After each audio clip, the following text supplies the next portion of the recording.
Hello everyone, it's your produce guy here, and it's time for us to get our Blue Oyster Mushroom kit that we picked up from Gourmet and Mushroom Products started.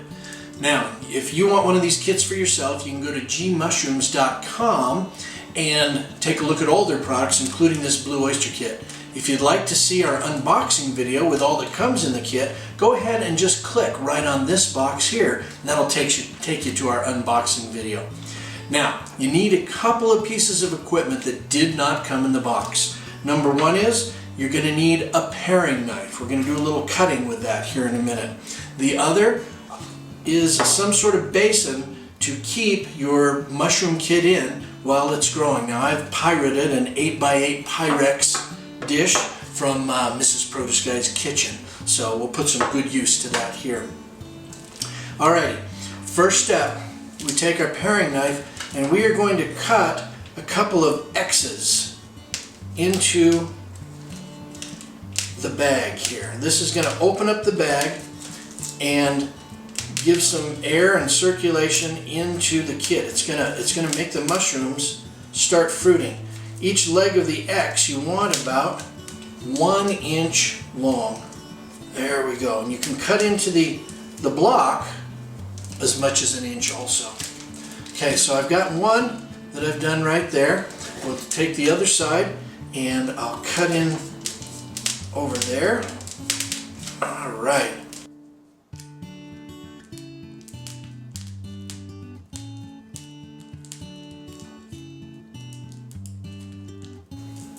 Now that we've got our X's cut in there, that cutting is going to stimulate the growth of the mushrooms. They should have mushrooms grow right out of the X. Now, it's possible they will grow somewhere else in the bag. If that's the case, we will cut an X where those mushrooms are growing so they can get out and fruit.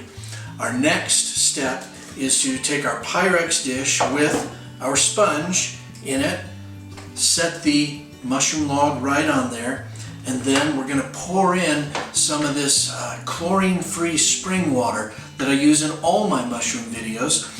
If you want to see the information on that spring that we've got here in town, go ahead and click on the picture, and that'll take you over to that video where you can see the spring in its full effect. Let's go ahead now and pour in our water. We're going to fill it to about 1/2 inch, between 1/2 inch and 3/4.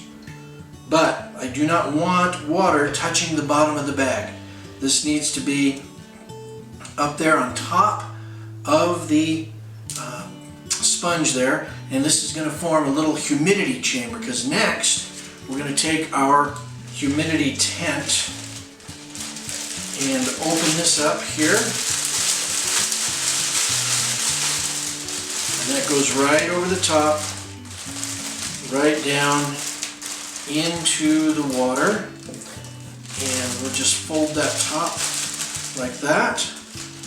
And there we are, day one with our mushroom kit. Now, as we move forward, we'll show you how to care for this on a day-to-day basis. We'll go through the entire process here.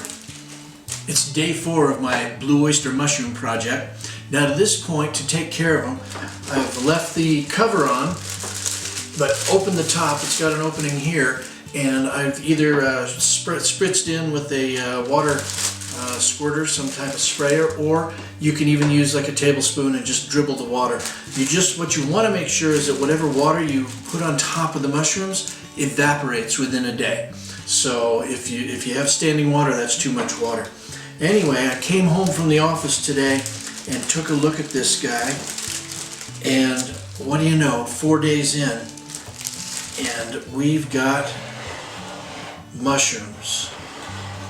These guys are popping out here like crazy. My first clue, this was on the back side on the counter where I had it set. My first clue was the bag had pushed up right here. Oh, big lumping pushed up. This is probably the roots or the base of these things that are popping out, and they're coming right out the X spot that we had cut in the beginning. Now on the other side here, nothing's happening yet, but I was surprised to see something happening already. It does say in the instructions 2 to 21 days they'll begin, but I was thinking closer to 21 days than 2. Here we are at 4 days and we've already got mushrooms coming on. This is so exciting. Okay, it's been 1 week today since we started on this little project together, and these things are ready to harvest. My goodness, look at them. Look at them there. These guys are all, the blue little caps are ready to harvest. You can tell because the caps are opening and just about to turn up. That's about the time they start to shed their spores and reproduce. So we're going to harvest this and get it ready to use. Now we've also had on the other side here, we've got our big flush of mushrooms on that side. A little one started here but really didn't go anywhere. And that's okay, that's kind of typical. Not unusual for that to go that way. So we're going to go ahead here and we're going to harvest this. We'll go ahead and start. I'm going to take off this big one right here. It seems to have its own stem and I can actually get to it right here. All these things are a little bit delicate. Get my knife in there. I sharpened my knife up right before going to this. There we go. All right. So there's that big giant one stem. Oh, that smells so good. Good and fresh. All right, now we're going to take off the rest of them as a whole here, all one piece. I'm just going to slice right here, get in here to as close as I can to the stem and right down through there and get those off. There we are, all in one piece. Now don't those look great? Now let's talk about the care of the log. You see, this log has more mushrooms in it that are going to come out.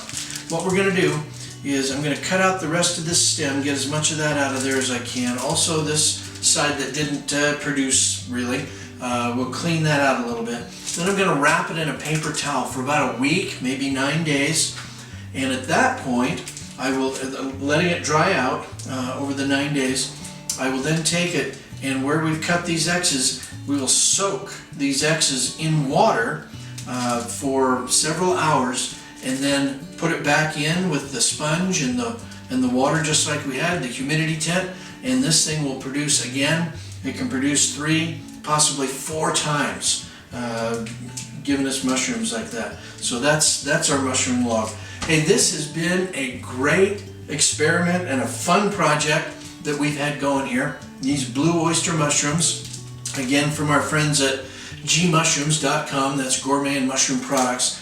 They provided us with this. You can get your own there at their website. Go take a look. What a fun project. And we are going to take these. Oh, they smell so good. We're going to take these and put them in a recipe. We'll do that for our next video. Watch for that.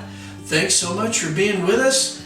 I am your produce guy, reminding you once again that fresh is best. We will see you next time. I'm here now to get some water for the mushrooms. Now you can't use chlorinated water. It's going to kill the mushrooms. Chlorine is bad, so no tap water with the mushrooms. Now where we live, right over here, well, I don't live right over here, but where we live, we are very fortunate to have an artesian well that this water just comes out of the ground right here, and it's spring water, fresh.